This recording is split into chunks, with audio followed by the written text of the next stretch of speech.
Gerard Longo. Thanks for coming on. Thanks for having me. Of course.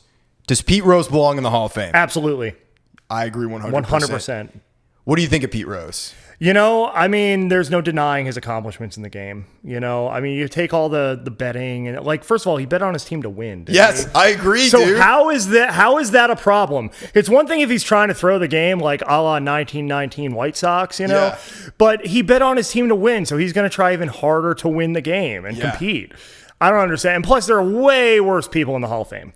Yeah, well, you look at it, if you go through history and you really run a fine-tooth comb on everybody that was in like the MLB in 1910. Yeah. They're going to be racist like shitbags. Ty Cobb? Ty Cobb was terrible. Yeah. And it's like he did a lot for the game, but on the other hand, Pete Rose, he just bet on himself to win. It was like winning was not enough for him anymore. Right. He won the World Series a couple of times. He won batting titles. Was the hit king. He's like more than 4,000 hits. I love listening to old interviews with Pete Rose or any interviews with Pete Rose. Like he did a Howard Stern appearance. Have you ever listened to that before? I haven't, no. It's funny because he comes in and he just has this smoking hot wife and she's just got these big fake tits. You know what I mean? Like it's just totally what you'd imagine him to be. Absolutely. Like. Yeah. I wouldn't imagine anything else from Pete Rose. But as far as a ball player, Charlie Hustle, man. Like, there's no reason he should. And you know what? It's going to be a shame because he's going to go in after he passes. Like, that's what they're going to do. And I think he's even aware of that, too. It's like they don't want to give him that validation when he's alive. And he even says in these interviews, he's like, everybody pretends to be choir boys. And he was in those locker rooms, so he knows what a lot of these guys were like and what they were up to. Yeah. And the fact that he hasn't, like, just come out with, like, a tell-all like Canseco, too. And he's just been like, you know what? He's just kind of accepted his fate in the baseball world. Well, he owned his shit. You know what I mean? He owned the fact that he did it. It took him a while to do it. And I imagine Pete Rose is a gambling addict, firstly.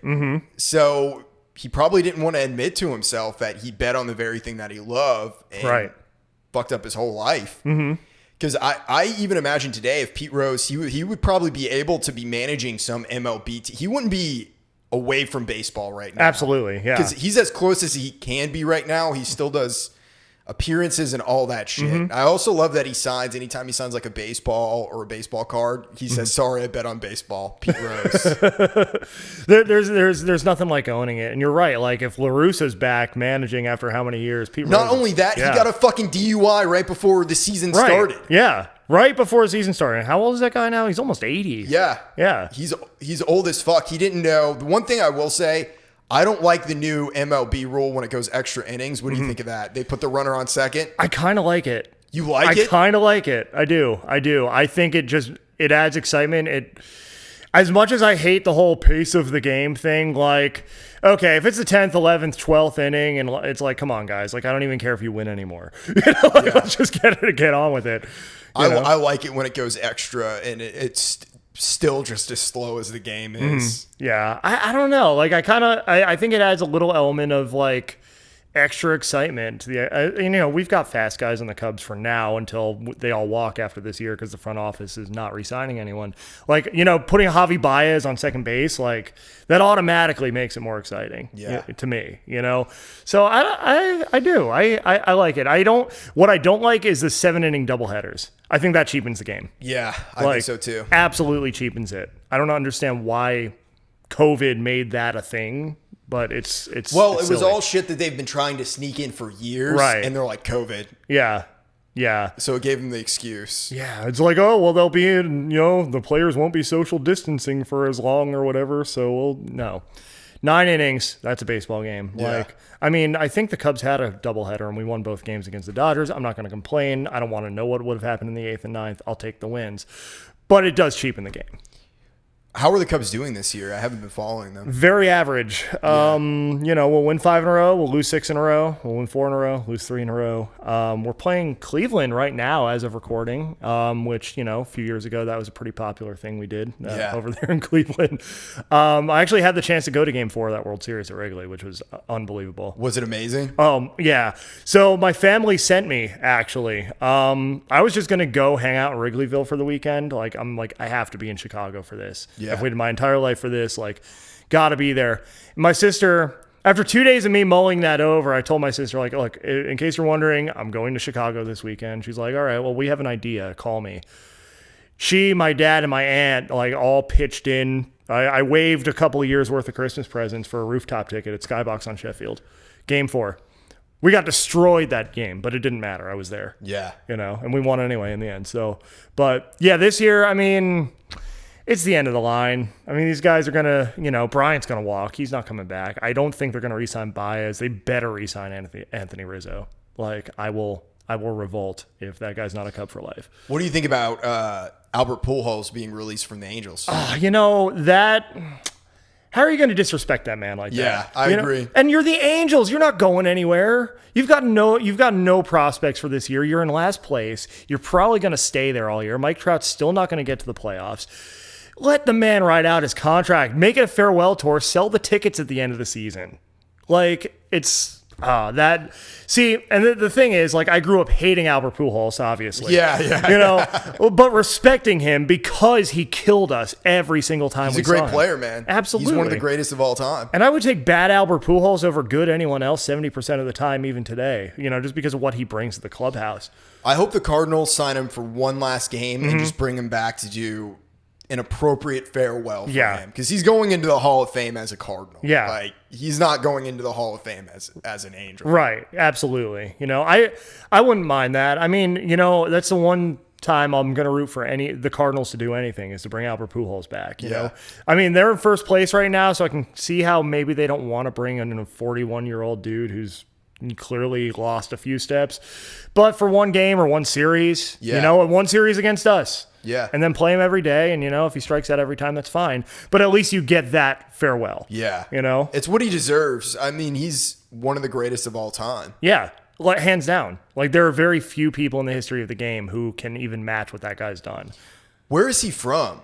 The Dominican Republic, I believe. And there's some question marks on his age, right? I feel like that's always been the joke, is he's actually like 53 or something like that. There was a report a couple of years ago, like, that was actually starting to gain steam, and it was before COVID, saying like he might actually be 2 years older than he told baseball he was. So he'd be 43 in this case, which, I mean, still for 43 years old, the guy can still get it done sometimes. But then like, it was this article, I forget where it even was, but it was kind of framing it in the context of, if the Angels want to get out of this contract, here's how they can do it. He lied about his age, therefore they're paying him for years they didn't know they were paying for, et cetera, et cetera. Either way, man, like, the guy, like, for our generation right now, he's the GOAT. Like, well, he's one of the last guys from our childhood too. It's him and Miguel Cabrera right now. I don't know if there's anyone else. And Miguel Cabrera is hitting like, He's not 20 even something. Yeah, worse than that. He's hitting like 100 right now. Yeah, he had like an 0 for 27 skid like a couple weeks ago, I think. I mean, it's those two guys. And if Bartolo decides he wants to come back, which I'm always silently, big sexy. I'm always hoping for Bartolo. Yeah, like I love Bartolo. I don't even care that he got busted for steroids once. He just became this lovable oaf of the game after a while. Like, you can't root against him. He's ridiculous. He's played for practically every team too. Yeah. And the Mets, my brother's a Mets fan, and they had Bartolo right around the time we were facing off with them in the playoffs in 2015. And I'm just like, Bartolo's not going to beat us. And I think Bartolo might have been the starting pitcher for when they swept us in the NLCS a few years ago. I love that guy. When was the last year he pitched? 18? I want to say it was definitely pre-COVID. Yeah, it might have been 18 or 19. There's always these rumors and whispers that he's going to come back for one more year. Yeah, he was trying to this year. Like, he was posting videos of himself pitching and like still hitting 80 something on the gun. It's like, I don't see why a team like like the Mariners or one of these teams that everyone forgets exist couldn't sign him and just for a year sell some tickets in September. Who do you have in the World Series this year? I still think the Cubs are going to make the playoffs in the end, but I think the one team I'm afraid of is the Padres. Really? They're Fernando Tatis Jr., man. Mm-hmm. I am not afraid of the Dodgers because we did just sweep them, and we always play the Dodgers tough. I don't think we have enough answers for the Padres. And Darvish is going to come out firing because he's going to want to get revenge. Yeah. Even though like he's not really that kind of guy, but anytime you play your former team, you want to beat him, So he's going to come out guns blazing if we see them. I think Padres in the NL. I think the Padres have a good chance of taking it. I honestly do. Because, like, I'm looking at the American League right now, and it's like the Yankees just can't seem to put it all together. I'm a Yankees fan, by the way. Oh, yeah? Yeah. What's going on there? Like, y'all have all the pieces on paper. I don't know, because it's like they're really trying to push Gleyber Torres hard at shortstop. Uh-huh. And I would just love it if they got rid of Gary Sanchez, traded him away, did something with Gleyber. I don't know if necessarily get rid of him and try and trade for Trevor Story at the All-Star break. Yeah. Because if they did that, then they are going to be the deadliest team for sure, at least in the AL. Oh, for sure. But their pitching is really good. Like, they have the lowest ERA, I think, in the American League. Yeah. Their bullpen is on fire right now. Yeah.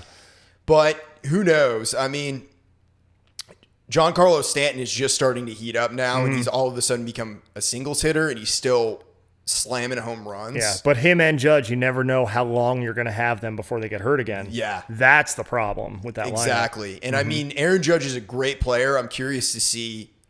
I don't think anybody's going to get signed to like long-term deals anymore, like these 10-year deals we've been seeing. Yeah. Well, at least when they're like 30 plus. Like if they're like 25, 26, they'll still get those deals. Yeah. But I don't know. It was kind of interesting because they signed DJ LeMahieu, of course, former Cub. Yep. To a 6-year. Who's incredible. Yeah. And, that's one that's definitely one that got away from us. Yeah. I was kind of hoping we'd go after him, but then the Ricketts, cried poverty all offseason, but they're building stuff all around Wrigley. But yeah, LeMahieu's incredible. You guys have Voit too. Voigt's over there at first base. Yeah, but he has been away because he had like a knee surgery, and tonight's actually his first game back. Oh, okay. Yeah. And he's been slamming the ball in the minor leagues. So I think he's going to come out ripping. He's also a big personality on the team too. So I think it's going to be big having him back. And they did this really like weird trade a couple of months ago for that guy, Rugi Odor. Do you know him? Yeah. And he actually, I think he was a big part of the Yankees comeback because he's not necessarily like a great hitter all the time, but he's a clutch hitter. Yes. And I think the problem that the Yankees have right now is they don't have those guys that are clutch in that moment. And Rugi, who bats like 180 or something like that, will get like a double or a 2-run home run or something like that when it counts. Yeah. And he'll punch Jose Bautista in the face. Yes. Which that is my number one memory of him. I just remember there was a meme when that happened, and it's like, what do you do when Odor strikes? But it's Rugi Odor punching Bautista in the face. That Blue Jays team was obnoxious a few years ago. Oh, yeah. Like, nobody could stand them. Like, I did not want to. Like, I was rooting for Cleveland the whole way that postseason in 2016. Yeah. And I'm like, I want to see them in the World Series because I thought that with Lindor, they had Kipnis at the time. You had Kluber anchoring that rotation. I'm like, Cleveland's a really exciting team, and they're still good. Yeah. They've lost a lot, but they're still. I mean, when you lose Francisco Lindor, when you trade him away, and you're still holding on, that's pretty impressive. Yeah, or it talks. It speaks to the underperformance of the Central. The White Sox haven't turned it on yet. The Royals, are the Royals still in first? Because they were for a while. I think they might be, yeah. Yeah. I mean, you got the Tigers in that division. Everyone's beating up on them. We play them later this week. Yeah, so we swept the Tigers. Yeah. I think they're like 9-22 the last I checked. Like, it's not a good team. Yeah. I don't know what happened there, but they have Miggy, so they're going to sell tickets in September in case it's his last go around. I think he probably panicked whenever he saw Albert Pujols get released. Yeah. He's probably like, oh shit. But the advantage he has is the Angels aren't as far in the basement as the Tigers are. The Tigers need some reason to keep fans coming out. So that's true. Yeah. Baseball still is a business at the end of the day. Yeah. So let's say he announces his retirement June, July at the end of the year. Then there you have the farewell tour. Yeah. And he's been there forever. He was in Florida the first few years. He's been there. Yeah. And I mean, he won the World Series, I think, his first year. In 2003. Yeah. Against the Yankees. Yep. Yeah. The Bartman playoffs. Yeah. Which I don't blame Bartman for, by the way. I blame Moises Alou. Yeah. Really? Because if Alou didn't flip out, it changed the whole mood on the field. It changed the perspective. It did. Like, then Alex Gonzalez makes that error. Pryor's giving up home runs or whatever. Like, it just changed. It just sucked the air out of the stadium. But it wasn't the fans' fault. He did what anyone else would do. Yeah. Alou should have just been like, all right, we'll get the next one. That's what you do as a professional athlete. But Moises Alou is my least favorite Cub of all time for that reason. Damn. Yeah, least favorite. Well, I think people are going to kill us if we keep talking about baseball as much as I love talking about it. Yeah, I could go for 3 hours about that, but yeah. Tell me a little bit of Underground Music Collective. Mm-hmm. What was the inspiration to start it? Well, let's go back. Let's go way back. It actually all started with a podcast that still exists today called The Quinn Spin. Yep. So it was 2013. I was a few years out of college. I was working in New York in corporate America, just commuting back and forth from my parents. So 2.5 hours one way into New York several times a week. And I just needed an outlet, and I had a weekend to myself. My girlfriend at the time lived outside of Philly. So like New York felt like I never had any time to myself. I was always in one place or the other. And I had a rare weekend to myself. She had like a baby shower or something to go to that weekend. And I pulled out my old college radio show because I still had my old laptop. And I started listening to the episodes and like remembering how cool it was. Like, we had maybe 10, 15 listeners every episode, but they were there every week. They'd always give us stuff for the show. And it just made me start thinking like, I want to have an impact. I don't care if it's those same 10 people. Like I want to do something that, because I'm in corporate America, I'm a spoke in the wheel, like you don't feel like you're having an impact a lot of times in that situation. At least not if you're me. Some people might.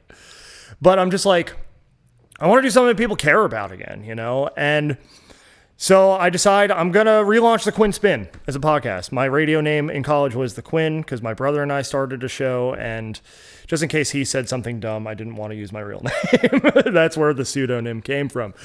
And I'm just like, well, I might as well just, if it ain't broke, don't fix it. Just go by that, And it became about music. And, it was my unwitting entry point into the music industry. Because we played music back in college on the show, but we had all the major label licensing, all that. And I didn't really want to change the format that much. So I'm like, well, what if I reach out to indie artists? And what if I find them on Twitter or whatever? And like, we see if we can feature them, do interviews, that kind of thing.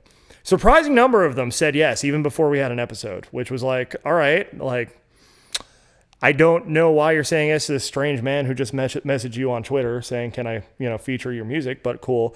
And what I came to find was there's every genre, every type of artist out there you could want to find, and they're all trying to get heard and they're all hungry in one way or another. And it just became about that. We started having more and more artists reach out to us. Had a bunch of co-hosts who we've recently reunited on our Quarantine series, which you'll find on the Quinn Spin feed as well over Zoom, where we're coming at it from all parts of the country. But we just became this family, over the course of almost 2 years of doing the show. 87 episodes. Then I started doing like supplemental, like music hour episodes as well. And then I lasted 2013, 2014. We did a couple events. 2015, it just started appearing to me like everyone's kind of going in their different directions. I had moved out to Pennsylvania where I got a job. That's also where I went to college at Moravian College in Bethlehem, Pennsylvania. It just seemed to me like life was taking people in different directions. So I was like, all right, let me just kind of sit on this for a few months, figure out what I want to do with it. Like I want to do the show, but I want to do it right. I don't want to keep spinning my wheels, because there was a lot of wheels spinning. There was just a lot of like, it was my first attempt at ever running anything that like a brand, like a business eventually, and I'm like, I want to figure out how to do this in a way that's going to ensure that it grows, at a sustainable level, and in Bethlehem, about an hour north of Philly, there's a local music scene. And I'm like, all right, what if the show is just a piece of content in this larger ecosystem, right? A greater part of the whole. And so it's the Lehigh Valley region of Pennsylvania. And I'm like, well, what if I call it Lehigh Valley Underground? Then that's the blog that I would then launch at the beginning of 2016. And that thing grew pretty well locally, pretty quickly. More and more artists finding out about it. We had more media partnership opportunities with local festivals, that kind of thing start to arise in our first year. Music Fest is the big festival up there. It's the largest free outdoor music festival in the country. I actually had the privilege of working for ArtsQuest, who puts it on for a few years. And so through 2016, 2017 into 2018, like Lehigh Valley Underground, its presence is growing. We're doing more and more events. We have more and more partnerships around the Bethlehem, Allentown area. And that was all well and good, except what I started to realize amid a bunch of other life changes, the relationship I mentioned ended in this time. My mom had passed before I even started the blog. There was a lot of just life stuff that I needed to sort out. Yeah, that's a lot of shit that'll make you realize who you are pretty quickly. Yeah. And it did. And it made me just... Mid 2018, I pumped the brakes. I did. I went to a wedding in Charleston, South Carolina. My friends actually who got married already lived here in Nashville. And that just kind of made me start thinking, like, who do I want to be? Where do I want to go? What do I want my life to look like? Who are the types of people I want in it, right?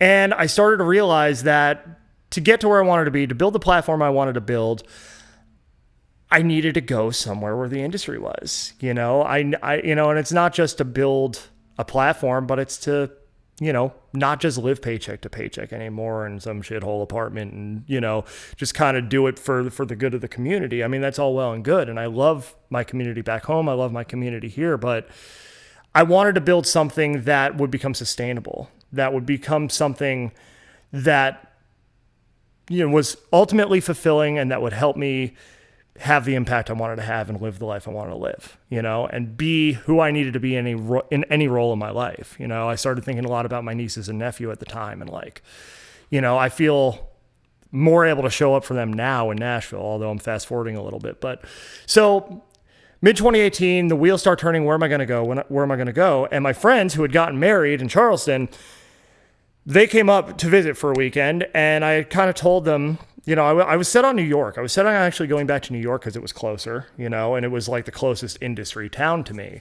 But I told them, like, I'm going to make a move. We went out to dinner, spent like 4 hours together. I wasn't sure what the move was. I just told them I was going to make one. 2 days later, they start messaging me like, hey, have you thought about moving to Nashville? And they're like, we're buying a house. We need a roommate. You should move here. And it just started lining up and making sense. I started applying to jobs. The day I started applying to jobs in Nashville, I started hearing back from them. New York, I was trying for weeks and was barely getting any bites. So I'm like, all right, I'm gonna double down. I'm gonna go to Nashville. That was beginning of September of 2018. Fast forward a few months. By the Monday after Thanksgiving, I lived here. I moved in with them. I had a $11 an hour security job at the Grand Ole Opry. And I was driving Lyft. And I'm like, that's enough to get me there. And then I'm going to figure it out. Would end up getting a corporate job here, saving money. We'll get to that part of the story. But in the meantime, I had rebranded because obviously I'm not local to the Lehigh Valley anymore. So it's like, how can I make this more all-encompassing but not abandon the folks back home, Because obviously I want to feature their art, but I also want to broaden this. And I want this to be bigger. I want this to be something that can connect people to more opportunities, including the folks back home. So Underground Music Collective was the name that popped into my mind. And I'm just like, okay, well, it's taking the foundation, it's taking the reviews and features and all this content we're pumping out, but broadening it, connecting it to the industry, throwing in some educational resources here and there, which we'll of course talk about a little later on the show as well.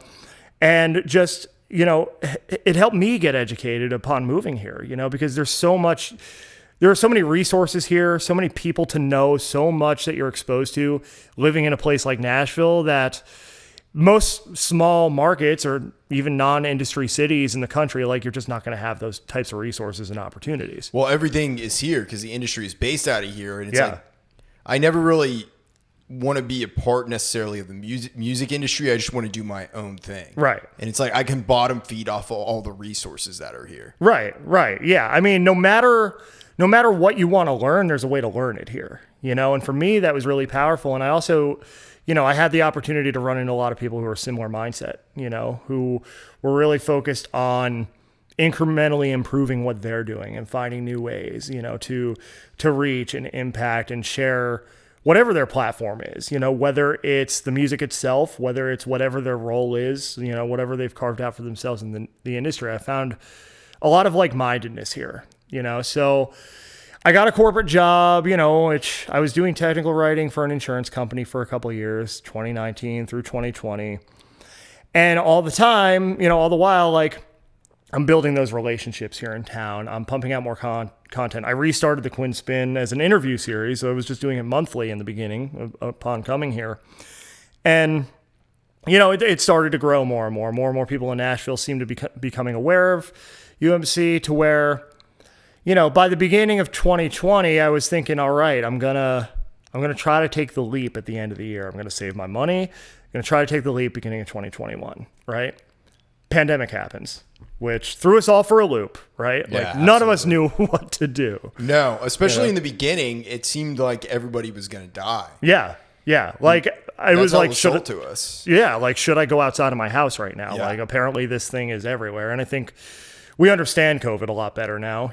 I think there's a lot less fear around it. I mean, precautions, of course, never want to, belittle what's happened here in the world. For sure. I know what you mean though. But like, I think we understand it better. We know the common sense steps we can take, but at first, like those first few weeks, nobody knew what to do. No. Like at all. And I count me among them. I was working from home and I'm like, thank God I have this steady, stable job right now, because a lot of people in the industry had nothing. It was all ripped away within a matter of days. Oh, yeah. I don't know what your experience was with that, but I mean, it was interesting because Millhouse and I were living over in East Nashville at the time. Mm-hmm. We're in kind of a bad living situation that we were planning on getting out of, and then COVID hit. Yeah. And I was driving for Uber and Lyft. That's what I do. Mm-hmm. And working at like a radio station part-time just as they needed me. And they were luckily giving me hours and finding things for me to do because they understood what the situation was. So I didn't want to drive rideshare back then because I'm like, holy shit. Like people in your car, you don't know where they've been. Yeah. And eventually I got over it. Like after a month and a half, 2 months, I was like, I need to get back out there. Yeah. But it's like in terms of the music stuff and the podcasts and all of that, I really took a break for the first time in my 20s. Mm-hmm. I never like taken a break. Right. And really appreciated the fact that I'm in Nashville and all that shit. Cause I was just like working. Mm-hmm. When I have the opportunity to work, I don't ever want to say no matter what it is usually. Yeah. Mm-hmm. Cause you never know where it's going to lead to. And not only that, I just want to better myself constantly. Yeah. Mm-hmm. And add something under my belt. So really wasn't until like a little bit into the pandemic, I was trying to start to do things, but it's like everything I tried to do, whether it was producing Josh Norfleet or any of that, just would fall apart because someone would get COVID. Mm-hmm. And no one wanted to be together in the same room. Yep. And it's like, I understand it. Like I got it. Millhouse got it. So every time we went to go start to do something, all the momentum that we had just gained would be shut down. Yeah. Right. Yeah. Because everybody has a valid reason for the COVID thing, but also people love to use COVID as an excuse now. I mean, yeah. There's definitely. I feel like this might be a say it. This might be a controversial comment, but I feel like in some respects, people are kind of trying to hang on to it because they've enjoyed this introversion. You know, yeah. Like, and I understand it to a degree because it's like I'm way more socially awkward now than I was a year and a half ago. You know what I mean? Like being in group situations, I'm like, how did I used to do this regularly? I'm also older now, so that's it too. I think your tolerance for large groups goes down as you age. At least that's what I found. But like I found in the beginning, like what you said, like there was just a stop-start nature of it. Like, there was a cautious optimism in some times where it's like, okay, we're getting to the end. And then all of a sudden there'd be a spike and okay, we're getting it. It's shutting down again, you know? But I think to another one of your points, like there was little time for a break, like this city, when it's rolling on all cylinders and we're about to see it again as of Friday is go, go, go, go, go. Like there's always a show to go to, always a meeting, always a networking thing. This was the first time since I had moved here that I had to slow down. Yeah. And it's like, at first, it's like, what do I do? Like there's this anxiety around it, this trepidation. Like I'm not used to having this much downtime. It made me feel irresponsible to have downtime. Yeah. I always feel like I have to be doing. Yeah. And that's the thing. Like, but after a few weeks, I was like, this is an opportunity to define what I actually want this thing to be here. Because I don't know that I'd done that yet, I was so busy working this corporate job and then just going over to home, helping Our Music Evolve, where I'm a member, and just writing blog posts until I'm ready to drop and then go to bed and do it all again the next day. That was the first year and a half of my existence here. Now it's like, all right, like I have this chance to slow down. I don't always have these things to go to, these things to do. How can we support the community? Number one, because there are a lot of people hurting. I still had the full-time job. We started a Keep the Music Playing campaign where I got shirts made that said keep the music playing on them, just black with white print, and all profits from those I donated to a local venue, any ones we sold during the course of that campaign. And we started doing a lot of virtual, like over Zoom or Instagram Live, very primitive, like live stream, like shows, performances, for lack of a better term. And after a while, I got really tired of the terrible quality of Zoom and Instagram audio. And down at home, Logan Crowell, who's the founder, recruited me and Case and Pratt to be part of the live stream team they were starting. They always had the capability to do live streaming down there. But obviously with COVID, once they were able to reopen after the initial shutdown, it became this thing of like, okay, well, what are we going to do with this? It's the time to lean into it. And so, we started just kind of tinkering with it. We started bringing people in for live streams, and it became our Live from the 615 program, where we're now at a point where we're putting on weekly live streams, ticketed hybrid shows, virtual and in-person tickets every single week down at home, at least one a week, if not more. It's an opportunity that I realized wouldn't have come if it weren't for COVID. And I think there are a lot of silver linings like that, Absolutely. 100%. Yeah. I found that you can really embrace the situation to make it better. Cause you could be as mad as you want the fact that COVID was happening. Yeah. But I had a pretty quick acceptance of it. Yeah. After the initial fear was gone from me, and I'm just like, fuck it, I'm just going to do whatever and see what happens. Then I was like, how can I embrace the fact that this situation, a lot of people aren't making moves. What can I do to just like better myself as an individual? Absolutely. So that's where it started for me. And then, as things started ramping up in January, we were just pumping out podcasts because at the time we were doing this show and then also the other show I did, which is Man of Science, Man of Faith, which is on hiatus right now that things are opening back up and getting busier again. But I just found stuff to keep me busy that whole time. And I started writing music again, which I didn't really write all that much. I'd really gotten away from it because I had my first big batch of songs when I was like 20, 21, and you're just writing at that phase of my life. It was just about like, smoking weed all the time and going out trying to get laid, all that shit. 21-year-old stuff. Yeah. 21-year-old stuff. Exactly.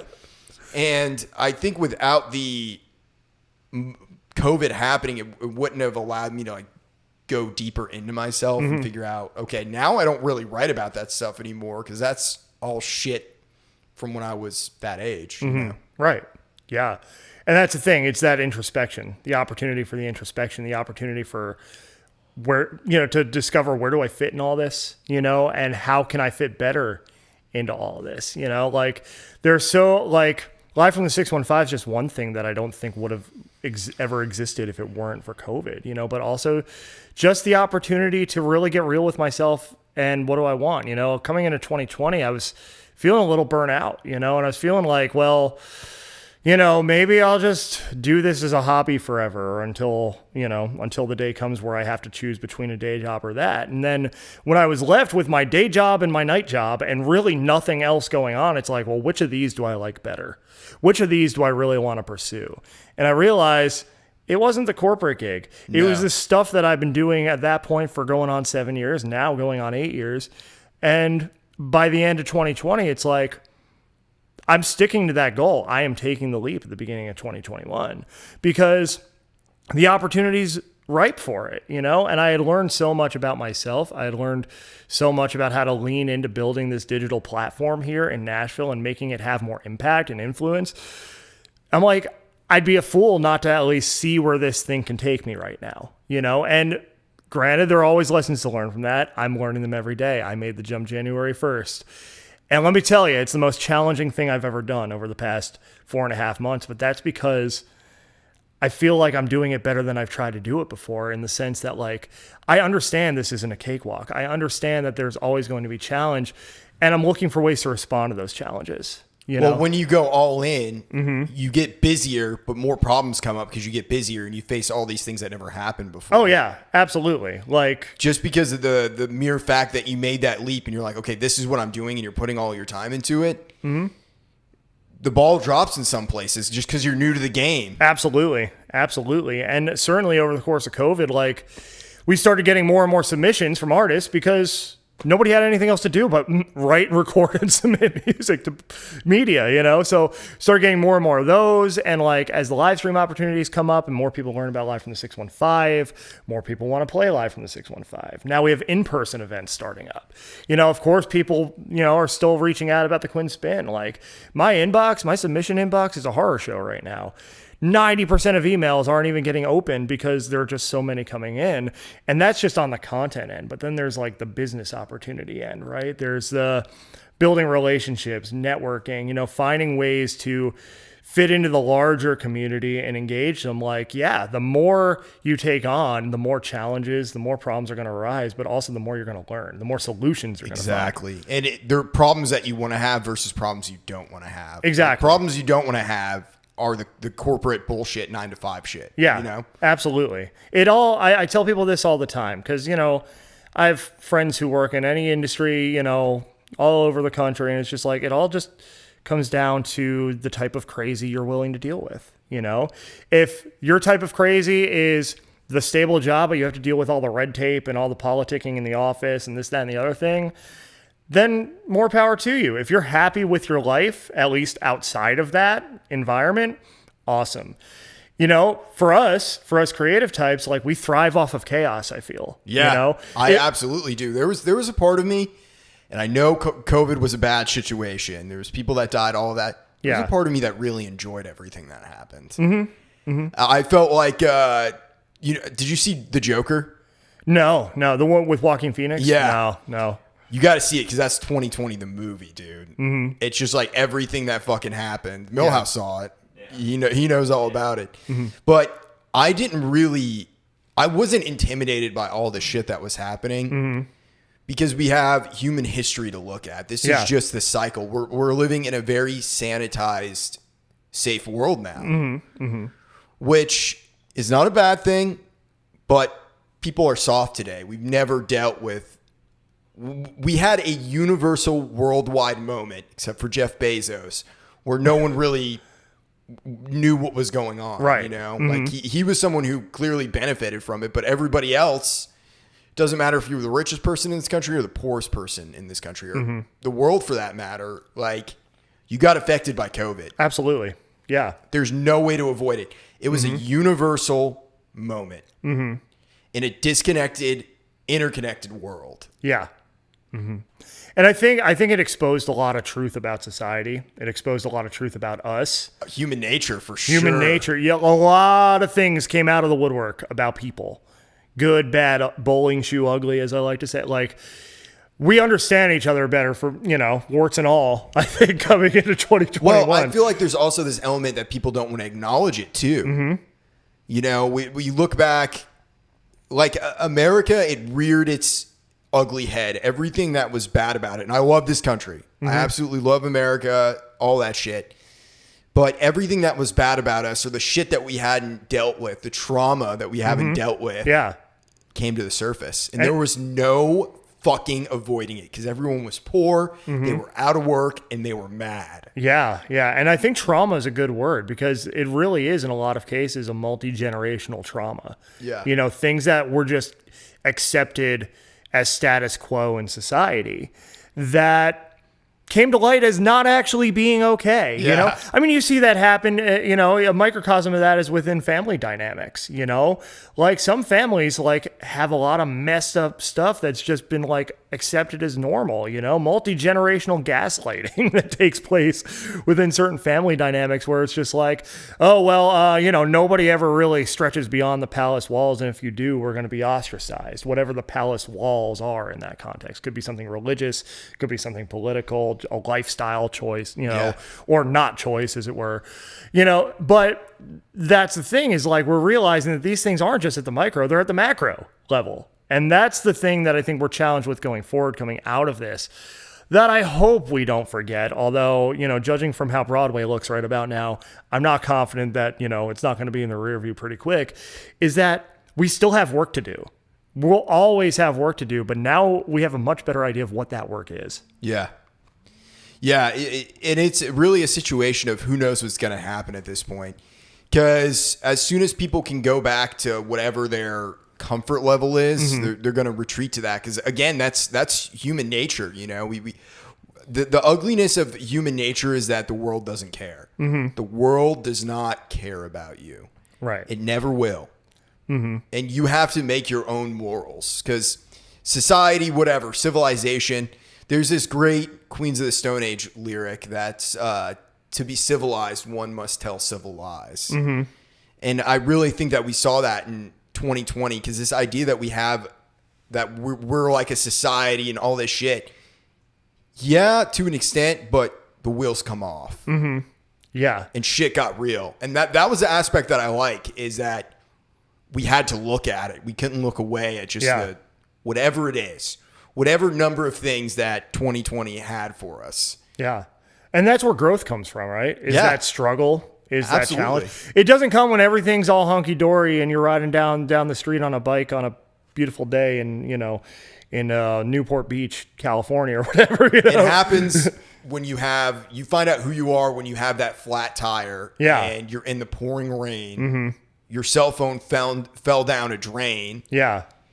That's the shit that really builds character. Yeah. Where you're left to just figure it out, And I think as creative people, if we've been in this game long enough, like we know what that's like through our own experiences, through our own trials. I mean, we take unconventional paths. And those are the paths that often, depending on your family circumstance and background, like aren't accepted, aren't met with that kind of acceptance. And a lot of times you're left to figure it out on your own. Oh, yeah. And you're going to stumble. How many mistakes I've made over the past 8 years? Oh, yeah. Since I started this podcast, man, like I have screwed up epically. Like this is my third attempt really at launching this business. It's already failed twice, No, that's what the reward is. I almost think I love when it goes right back to zero and you have to start completely over again. Yeah. And you have to build up, because that's what life is. There's no fucking avoiding it. So at a certain age, I think I just started to embrace it, because my dad, he always said to me growing up, like, it builds character. He just really drove that into me. Yeah. And I grew up in Maine, so it was a snowy hellhole of a place. You know what I'm saying? And I remember getting like a flat tire in February. Oh, in Maine. In Maine. It was horrible. And I remember just freaking out, all that shit. My dad said it builds character.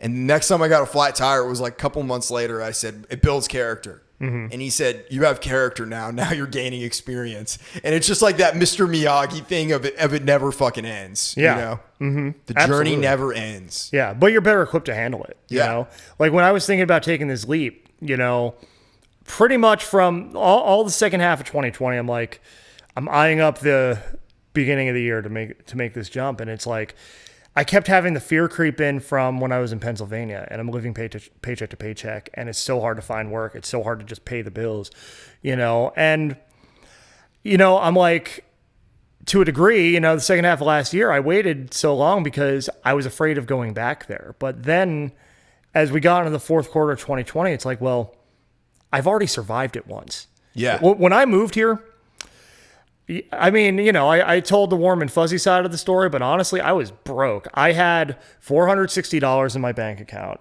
whatever would fit in my car, the lift sticker on my car, and an $11 an hour job waiting for me. It was a Hail Mary. It was the biggest Hail Mary I've ever thrown. And somehow to this point, it's worked.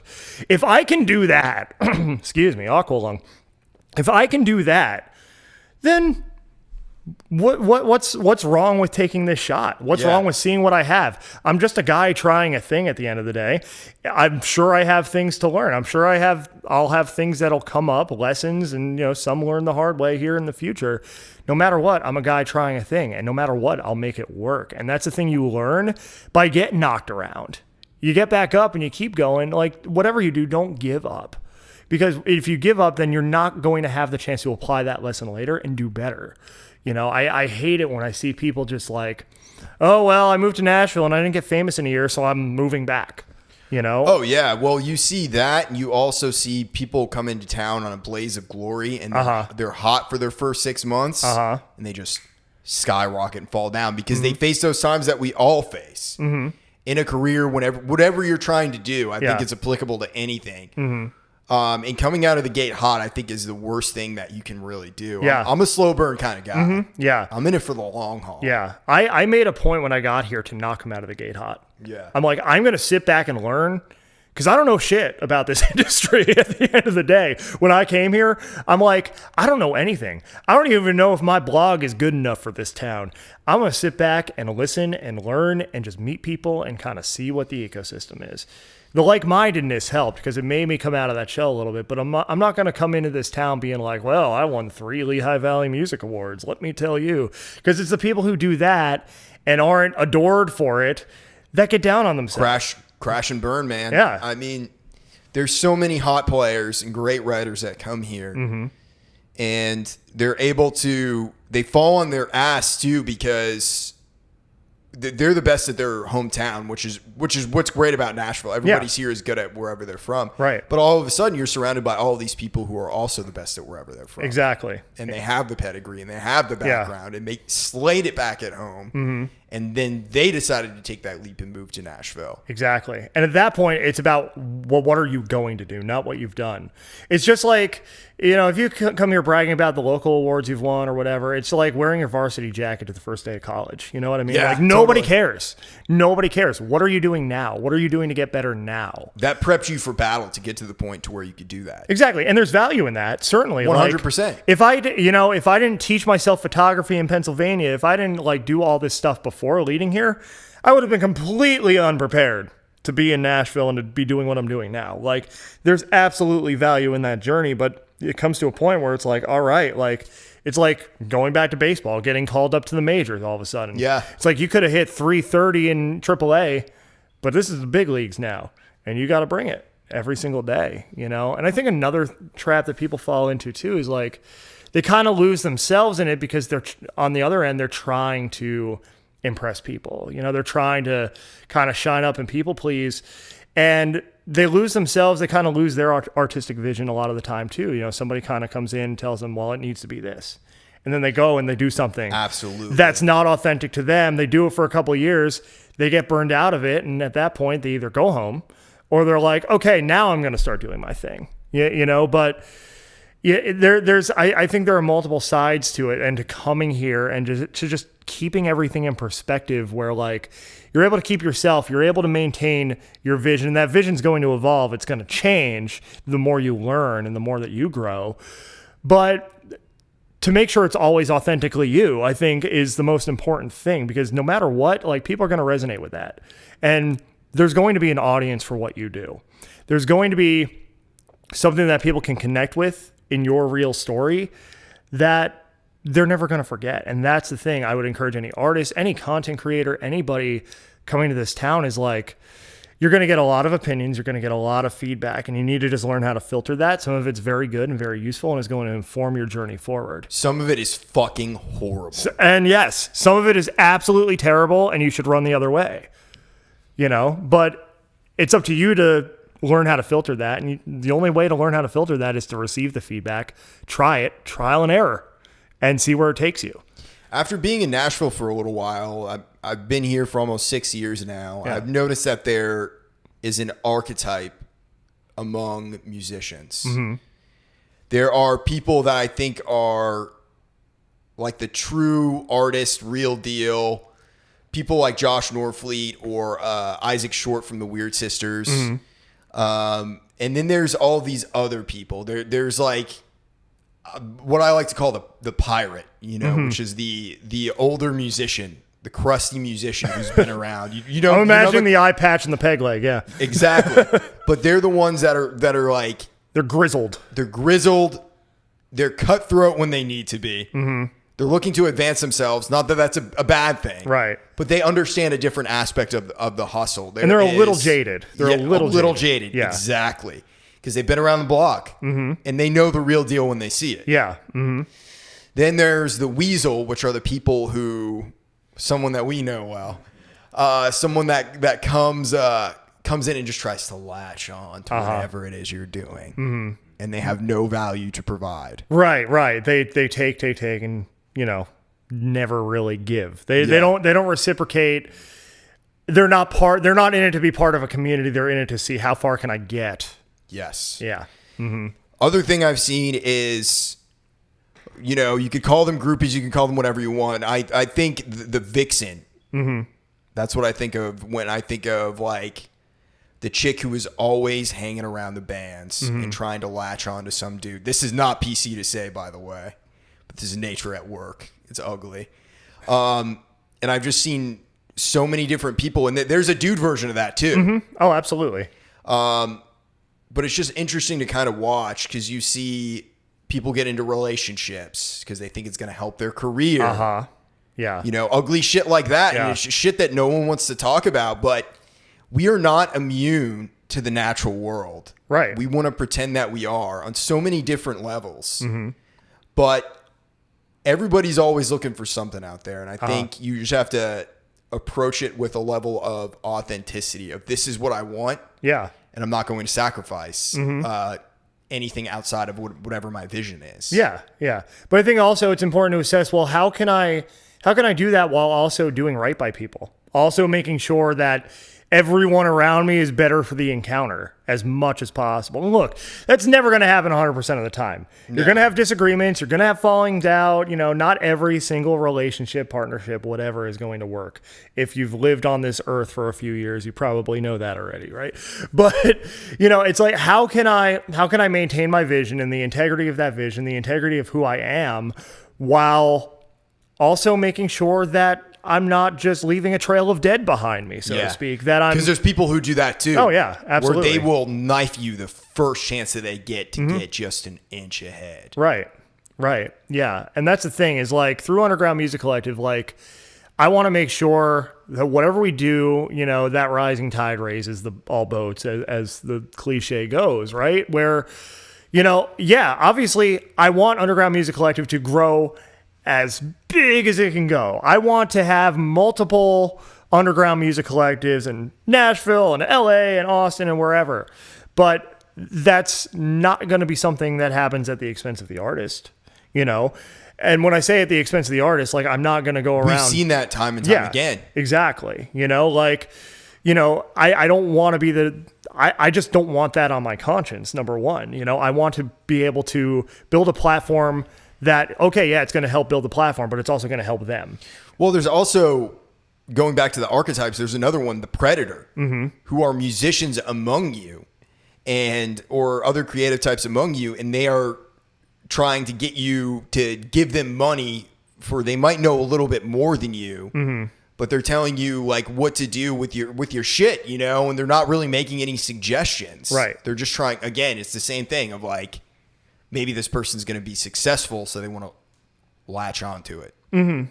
Yeah, you definitely see that too. I think when it comes to, feedback and advice, it all depends the intention and, the place that it's coming from. At 100%. And Absolutely. as you move forward in this industry, in any industry really, especially on the creative side, you just get a sixth sense about that. Like this person's actually trying to help me versus you can start to really smell it. Yeah, absolutely. Like I've been doing this long enough in one form or another from the beginning of the Quinn Spin on to where like it is like a sixth sense. It's like, I know this person's right off the bat trying to screw me and I'm not going to let them get there, because it happens, it absolutely happens. And people, people think I'm younger than I am sometimes. And they're like, oh, this guy, look at this new thing he's doing. Watch this. I'm going to, sink my teeth. I'm going to sink my teeth into this. And it's like, dude, I'm 34. Like you look close enough. There's gray here. Yeah. Like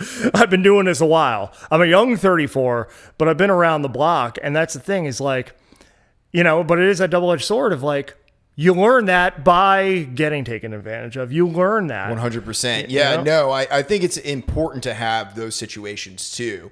Because again, if you just come in on a blaze of glory and you're able to fly high for the first 6 months and you meet that first person to that'll sink their teeth in, knife you when you need them the most.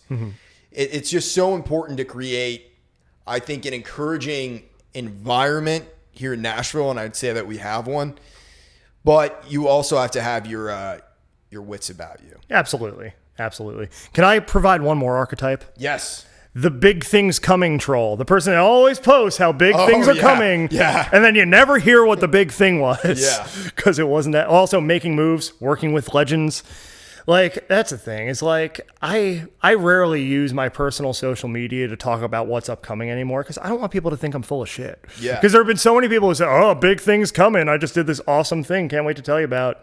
3 months later, you still haven't heard about it. Well, it's the other thing that happens, too, is who knows whatever you're working on is going to see the light of day. Right, exactly. And it's exciting when it happens, but you learn at a certain point just to not say anything because you're like, I don't know if this is even going to happen. Yeah, it's majorly just counting your chickens a lot of the time, where it's like, a lot of people, I think when they're starting out, like they have one exciting conversation that should be the first in many conversations about a particular big thing coming, quote unquote. Yeah. Air quotes for those listening to this. And then the second conversation never happens, or there was this miscommunication the whole time, and all of a sudden you don't really have anything to show for that. Like I've really come to appreciate the phrase "G's move in silence" lately, because that's the thing is like, you don't count those chickens before they hatch. You plan, you take your time, you make sure the details are accounted for, then you announce whatever it is when it already is well on its way to existing. If you're a musician and you had a chance to collaborate with somebody and then the song's being released, well, then release it and so played on Pump it up. Yeah. Instead of being like, oh, somebody maybe possibly is going to play on my next single, and then it never happens. Like there's a certain level of tact and a certain level of, okay, the time is now to roll this out, that you learn really through experience. Yeah, for sure. And I think for me, being able to take a look back now, because I'm 29, I would probably say it was like 26, 27 when I was able to draw from all the shitty experiences that you go through in your early 20s and falling on your ass is the first time you experience anything. Yeah. To really be like, okay, do this, don't do this. And you have that, again, it's a detector that you develop and hone. Yeah. And it's interesting you say that, your first time really experiencing anything, because let's be real. High school, college, they do not prepare you for the real world. No. Whatsoever. College is a fantasy land. And I thought when I was in college, I'm such an adult. Look at me living on my own in a dorm that my student loans are paying for. My meal plan that, my student loans are also paying for. You get out here and you get kicked in the teeth 9 times out of 10. Yeah. And then it's all a matter of how do you respond to that? Well, you get to a point where, ironically, the only thing you could afford is a payday. Yeah. You get, and you're like, okay, I'm going to get that and a cherry Coke, and that's my meal for the day. Oh yeah, I can't tell you how many times before the Quinn Spin, like freelancing, doing going to zoning board meetings in northern New Jersey, how much fast food I ate, how much and I'm still living at home at the time, so I had a little bit of a cushion, but it's I'm not making bank, at this point. It's I'm living as cheaply as possible because that's all I got, and you're expected to start paying these bills back 6 months after you graduate. And I went to a private 4-year school out of state. So that ended up being more than $100,000 at the end of the day. Yeah. And it's just there's no way we're preparing these kids to come out of college and really grab the bull by the horns. College is sold as the real deal. It's sold as the real world. Then you actually get out into it and you realize, oh, no, there's a whole new game happening out here. Oh yeah. From the time that I was 18, I didn't go to college, so I just jumped right into it. And I had moved down to Florida. I was living on my sister's couch. She was about to have my niece. So I was 18. I was working at Flanagan's Seafood Bar and Grill as a waiter. I was a terrible waiter, horrible. They only had me on the lunch shift, and I was still bad. And I got experience playing in my first band, my first band post high school, which was a big moment because the drummer for the band, it was my friend Amir Roth. He was 29. So he had seen and done it all. Yeah. At this point, I was still a virgin. I never smoked weed. I never drank, never did anything. Yeah. Mm-hmm. So it's just funny to look back on that and think of the perspective that I had for the world. And some of them were right. Mm-hmm. A few of them were right. Yeah. But I did a bunch of cross-country moves. I lived in Colorado for a year. I went to North Carolina for a few months before I moved to Nashville. Mm-hmm. So I kind of bounced all around the U.S., and I just learned, I took that opportunity as like my college. Mm-hmm. I lived in 5 states in 5 years. Right. Yeah. And I knew the whole time I'm doing music. This is what I'm doing. And I never envisioned myself doing a podcast, but this whole time I was a huge fan of them. Mm-hmm. Like I loved Kevin Smith and Jason Mewes for their podcast, Jay and Silent Bob. Uh-huh. Yeah, yeah. So that was like the first real exposure that I had. And eventually I stumbled upon Adam Carolla, and I became a huge fan of him, and that morphed into Joe Rogan. Love Joe Rogan. Yeah. So I just started going down this rabbit hole, and I'm like, I really love the podcast thing, but I didn't really feel like there was any music shows. Yeah. Because I still feel like it's an uncapped market right now as far Absolutely. as what music in the online thing can be. We haven't really seen... There's been no Joe Rogan of music yet. Absolutely. And I think eventually that's going to come. I think it's so important for people to have podcasts as artists to represent what it is that you do and who you are. Mm-hmm. Yeah. And I think you make another very interesting point there is you never expected to be doing this, right? No. You never end up where you expect to be most of the time. You know, like you start down a path and it takes you any number of places based on the choices you make. I never expected to be living in Nashville at 34, single with no children. Like there are a lot of alternate timelines that could have taken place in my life. Yeah, you know, totally. like, and it was by virtue of a bunch of life events, many of which were unpleasant, that led me to this place that I love and that I'm really able to dig into this stuff. But to think that, you know, coming out of college, I ever expected this to be my life. I ever expected that I was even going to start a podcast, a blog, that I was going to move outside of the Northeast. Like, no, I would have told you were crazy. Yeah. You know, and that's the beauty of it too, because you know, the unpredictability of life, like that's what gives it its flavor. That's what gives it, I think, its vitality. You know, like I'm not the type of person where I just want to check the boxes and keep up with the Joneses and white picket fence and all that stuff. No, I'm not either. And I've never been. And that's what I think over the years, like I've realized more and more about myself is I was never going to be normal. I never was in school. Ask anybody I went to school with. I was never the kid that was just going to kind of mind his business and go get the office job and, you know, just do it for 40 years. Yeah. You know? I was the same way. And I think a big thing was just the knowing that I wanted to do music. Because, like, by the time before I even moved to Nashville, I knew going the traditional major label route wasn't going to be for me. Right. And I had to take a step back and be like, well, I started The Poptimist whenever I was unemployed. Mm-hmm. I didn't have a job. I impulse quit a corporate job I had and decided I'm going to do this Poptimist thing. Because one day the name just popped in my head and I'm like, that's the perfect name for a podcast if I ever started one. Then my next thought immediately following that is I should start a podcast. Yeah. Mm-hmm. It's a great name, by the way. Thanks. Yeah. But yeah, it's just that not knowing, I think is the best when you go into something blind. It's like a mushroom trip. You know, you're going to find out some stuff about yourself. You're going to find out some good stuff. You're going to find out some bad stuff, but you're going to see who you are. Yeah. Which I've never done mushrooms, but I see where you're coming from there, where it's like, yeah, you just don't know. You don't even know what you're aiming for. Like I'm planning on writing a book at some point called completely by accident how I stumbled into the music industry, because that wasn't even the goal of the Quinn Spin.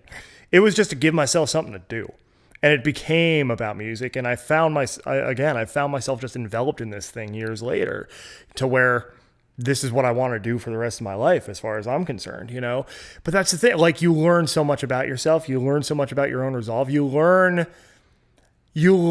how much you love it through the trials. You learn how dedicated you are to something through the trials because, I think we've all had things that in our lives that we've encountered. It's like, I'm going to stop doing this. Maybe it's not worth all the effort. For me, that was football. I stopped playing at 25, tried out for an arena team, didn't get picked. I'm like, all right, that's it. Like, I'm going to try to get paid for this.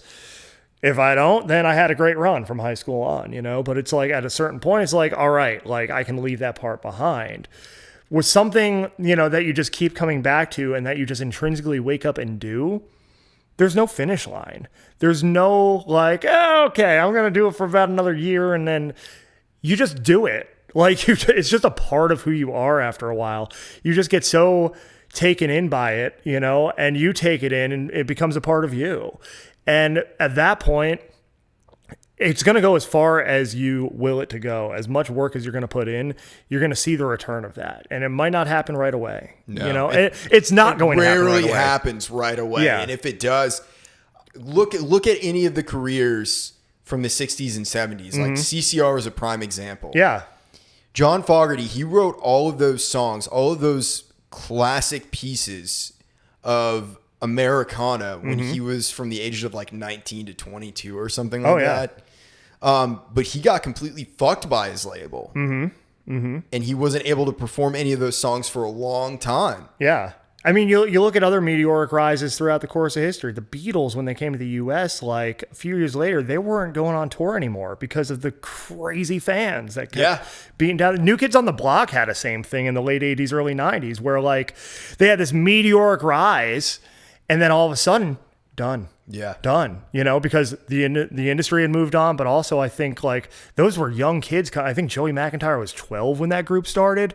Those guys needed a break and to do other things and to live life a little bit as adolescents and young adults. Well, you look at someone like the Beatles and they were playing in strip clubs like 8 hours a day. Yeah. So all of that work that they had put into it up front, it's just like, the Beatles came and they just blew up in America and the gates opened, but it was all of those hours that they had put in to that previously. Right. Yeah. Yeah. But once they get over here, it's like game on. Yeah. And it's like they were, I don't know, because I don't know Paul McCartney, but I'm guessing they were probably pretty taken aback by that. Like, we've been playing in strip clubs for 8 hours a day for years, and now all of a sudden we're the biggest thing on the planet. Yeah. Like, and that's what happens. I know Bon Jovi has a similar story where, after Slippery When Wet and the New Jersey album, like, they needed to get off the road. Like, they were fried. It was almost the demise of the band. There's a really good documentary they did in 2008, 2009 called When We Were Beautiful, and they talk about that period where they were just like on the road and like people were just like making the decisions for them, and eventually they're like, we got to stop. Yeah. And that eventually led to John just managing the band himself and has ever since. Like, he's been the CEO of Bon Jovi Enterprises, as it were, because he gets to decide when it turns on and off, and he gets to listen to his guys and be like, okay, we're gonna tour for this long.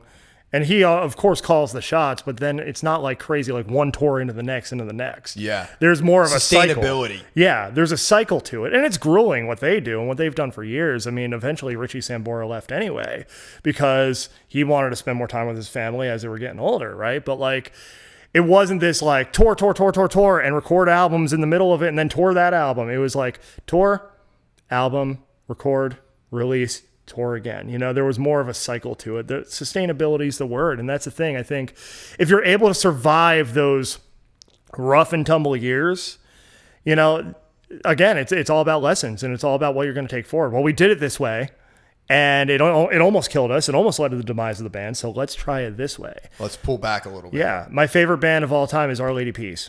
And they're Canadian. Not a lot of people in the U.S. know them, which is a real shame. You should. But they, the 2005 album, Healthy and Paranoid Times, like they recorded it in like 3 different locations. They recorded 40 plus songs. They almost broke up after that. And after that was when they decided, we're going to do this differently. We're going to take a little break. We're going to get into some solo stuff. Rain Maida, the singer, released a solo album. It was totally different from any of their previous work. They came back, the Burn Burn album, just the 4 of them in the room. It's like, we're going to do this our way. And ever since then, haven't really looked back.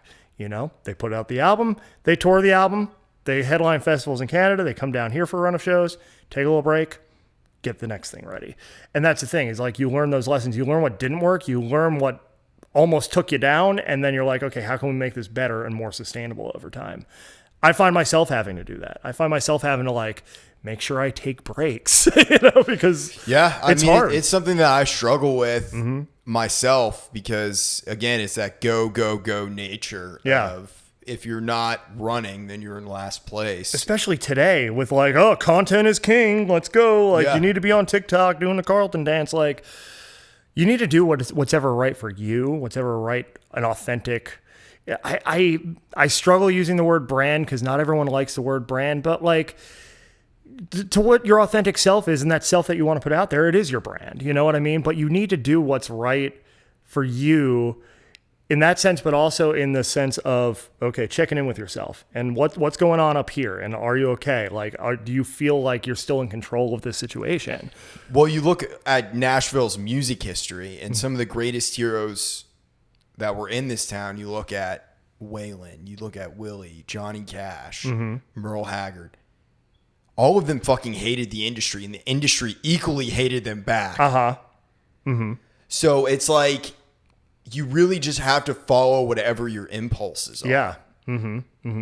And I think most of those guys you named, like, nearly killed themselves or did, like with the work and just the grueling nature of it. Johnny Cash, of course, struggled with addiction and that kind of thing. And like, it was spurred on by a lot of the go nature, and just trying to keep up and trying to medicate and keep going, Waylon the same way. Like, you hear so many stories like that where like the pressure becomes so real to people and they need to find some way to cope, whether it's drugs, whether it's sex, whatever vice it is.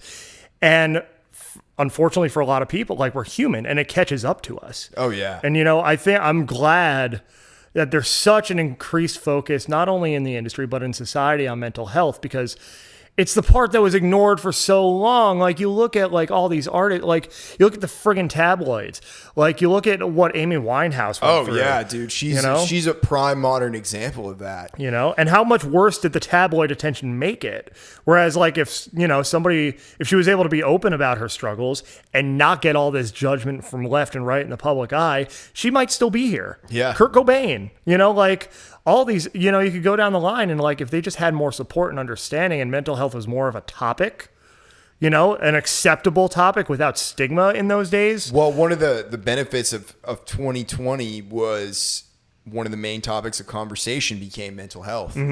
Absolutely. And in every aspect of life. And I think it's something that's super important. You got to maintain your mind, your body, and your spirit, because sometimes your mind plays tricks on you. Absolutely. Even sometimes today, it's like, I think we all run into those low points where it's like, does anybody actually care about what I'm doing? Does anybody actually like me, or do they just like what I do? You know what I mean? Oh yeah. Like, there is, I think, an inherent identity crisis with being any kind of public figure, because on one hand, it's like, you're doing what you love and you're creating and you're fulfilled in that. But it's very blurry sometimes exactly where people are coming at you, like what place they're coming at you from, Like, do they genuinely connect with me and my message, or am I just the it thing? Or are they trying to gain something right now? As your level of celebrity increases, because I'm not a celebrity at all, but like, you get to that level, like, you think of somebody like the level of fame of like Beyonce or Taylor Swift. Like, I wouldn't want to be that level of famous. No. Because you can't leave your house. You got to send your assistants to go to the grocery store for you. Like, people are just going to bother you left and right because they saw you on TV or they heard your song on the radio. And it's like, sometimes you're just trying to shop for toilet paper. You know what I mean? Like, you need time to be a human. And that's the thing, is like the celebrity culture, the celebrity obsessed culture that we've cultivated in America doesn't let people, especially at that level, do that. Well, I think it lost its luster in 2020 a little bit. Like Michael Jackson, for instance. So this is going back, but he had like a fake grocery store that he would go to shop and feel normal. You know? Which is just bizarre. I think Michael Jackson was probably the most famous person that ever existed. Because I feel like you could go to a remote jungle in the Amazon, and if you played Thriller, they would somehow know it. You know what I'm saying? Like that level of fame. Yeah. But in 2020, once that whole Imagine thing happened, where all those celebrities were singing Imagine from their mansion, pissed a lot of people off. Oh, like, this isn't very poor taste. You're saying, imagine there's no heaven. There's grandmas dying every other day while you're in a fucking huge, like, bat cave. You know, whatever you could possibly want. Yeah. Like, you don't have to leave it in normal times, let alone during a pandemic. Yeah. I mean, I think that wall was broken down quite a bit. We did get to see everyone's humanity for what it was. You know. Yeah. But with that, you know, I mean, I was at the grocery store the other day and I'm seeing the tabloids and it's like, oh, Khloe Kardashian's doing this and oh, this person's about to get divorced. It's like, what do you think that does to them? What do you think like seeing their faces on these magazines does to them? I will say as a counterpoint, I think a lot of the people who are in those tabloids want to be in those tabloids. True. Yeah. But I think after a while, even that's going to catch up with you. Yeah. You know what I mean? Like, you're going to really regret, you know, it's going to become a be careful what you wish for situation where it's like, okay, can this stop now? And then it doesn't stop. And then that's where they start to watch the downfall, so to speak. You know, there is something to be said for you wanting to stay relevant and using that as a way to stay relevant. But I also think for everybody, or at least most people, it does have its expiration date, you know? There's this great George Carlin bit where he talks about if you're born in this world, you're born into the freak show. And if you're born in America, you got a front row seat. Yeah. Everything's spectacle. Yeah. Everything's spectacle. 100%. Our celebrities, our politics are spectacle, which I'm not even going to touch that with a 10-foot pole any further than I just did. But it's all spectacle. It's shock and awe. It's ratings. What will get the most attention? And it's at the expense of mental health and common sense and humanity. Well, it's breaking our mind because we're still these beings that were living in caves, genetically speaking. But now we have all of the information in the world in our pocket. Absolutely. At any time, anything you want to find out, any road you want to go down, whether it's good or bad, you can find it on the internet. Absolutely. Good, bad, true, or completely untrue. And, you know, that's the thing. And I mean, you want to talk about these things, you'll get me on a soapbox. I'm holding up my phone for the listeners. Our minds aren't evolved enough to handle all this information. No. At all. We've never had until like 2007 was the first iPhone. We've never had tools like this at our disposal in the history of humanity. All of a sudden we do. And it's this cool thing that Apple's selling a lot of, and it's making them a lot of money. It's making, you know, Steve Jobs or whoever it was at the time a fortune. And all the while, like, we're just getting lost in the scroll. And then it becomes this game of how can we keep people more engaged? How can we keep people more on the web? Facebook becomes more of a public platform at the time. Twitter comes to prominence. And it's just nobody, I don't want to say nobody stopped to think about the consequences of it. Well, we didn't know there was consequences. Yeah, exactly. And now we're starting to realize through documentaries like, you know, The Social Dilemma, and just through our own interactions with social media and how it just feels to take a break from this once in a while. Wow. You don't even realize the rabbit hole you're in until you have a chance to get pulled out of it one way or another. And that's the thing. I hope that continues to where we continue to realize like what these tools have done to us, how they've changed the ways we interact with each other. It's very black and white, cut and dry. There's no nuance to the text in the comment thread, you know? No. There's no inflection. There's no conversation being had. It's nuance is dead. Yeah. Yeah. Like, and that's why I love this format, because it's like you and I are having a conversation right now. Yeah. And we can tell each other's tone. And it's inherently more productive than just going in the comments and typing your opinion and waiting for somebody you don't even know probably to respond hatefully toward you. You know, like there's no discourse happening on these platforms. And I don't even think most people realize that, at least not until recently. Yeah. 100%. So what do you have coming up and where can people find you? Oh, yeah, music stuff. All right. So undergroundmusiccollective.com is the central hub. You can find everything there. Also, Instagram, Facebook, Twitter, YouTube, LinkedIn, platforms on all of those. We have a fun and games segment actually tonight. Michelle Stone and Jenna Rose host that, which this episode comes out on Michelle's birthday. Happy birthday, Michelle. That's with the Dirty Delusions. They're a band in town. That's a weekly series we do every Wednesday that they've completely taken the lead on. I'm just there to produce the thing and, keep the cameras on. And then the Quinn Spin episodes every week, whether it's our interview series or Quarantimes, which will be renamed very shortly because we're all coming out of quarantine. So we need a new name for the Zoom episodes we've been doing with the old crew. And then there's Live from the 615. We've got a few shows coming up there. This weekend, we have a triple bill with Holly Hamill, Sally Duhan, and Fresh Lady. We have virtual and in-person tickets for that. Of course, we do those down at Helping Our Music Evolve. Then we have Beyond here in King Locomotive on Sunday the 16th. Then an in-person show, not live streamed at the East Room, May 27th. And that's going to be Lombardi, the Sewing Club, Forts Lake Vanna. Lombardi, of course, was the Final Four band in Music City Mayhem here with Lightning 100 here in town. So a lot coming up. I was joking before the show, this was going to be the longest part of the show was me naming everything because there's just so much. But you can find all of that stuff on social media. As much as I just completely bash social media for 10 minutes, it's all there. And we try to use our platform for good. So there is a positive. Well, thank you so much for coming on. Thanks for having me. We got to have you on the Quinn Spin, by the way. Yeah, I would love to. We will be back next week.